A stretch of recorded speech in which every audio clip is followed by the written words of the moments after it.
I went to some basement with about 100 other bankers, and there were this semicircle of plastic chairs, and we all sat there, all men, and then these two women took out an assortment of marital aids and just proceeded to have sex with each other while people were doing coke and people were watching, and then they got some people in the front row and then just started f***ing them. There's something grotesque about 100 men in suits watching two women going at it hammer and tongs. And I remember thinking, okay, this place is a little bit mad. You know, I used to tell young kids about what a terrible job banking was. And then when I described it, strippers, £1,000 meals, cocaine, bonuses of £500,000-600,000, they were like, tell me how I get this job. It has changed. It's more about being a serious guy with 2 maths PhDs. They are still earning a lot of money, but not as much. Nowadays, there's limits on how big your bonus can be. It can only be a maximum of twice your salary, whereas back in my day, you'd get 6 times your salary at the drop of a hat. It's no longer quite the playground for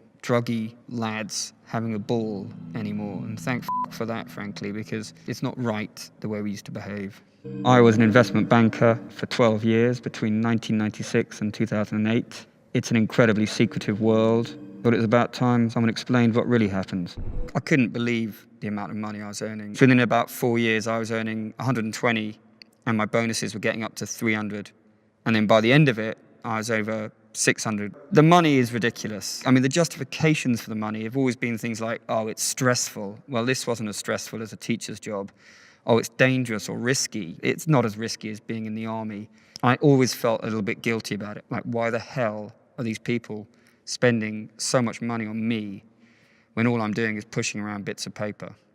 It was a source of continual bafflement. Cocaine is the perfect drug for bankers because it is expensive, it's glamorous, it's something that can make you talk even more bullshit than you normally do. It gives your already inflated ego an even bigger puff. It's the perfect job for a psychopath. If you look at what psychopaths are, and I'm not talking about Hannibal Lecter here, I'm talking about actual, normal, everyday psychopaths. They are manipulative. They are often charming. They hate jobs that require serious qualifications. They are people who don't show remorse or have empathy. For example, if a company announces that it's going to lose 1,000 jobs, you might feel that's a bit of a shame, but actually in the city, we would absolutely celebrate and reward that company because that company is going to be more efficient and it's going to make greater profits. It's an industry that rewards psychopaths, and it's an industry that psychopaths thrive in.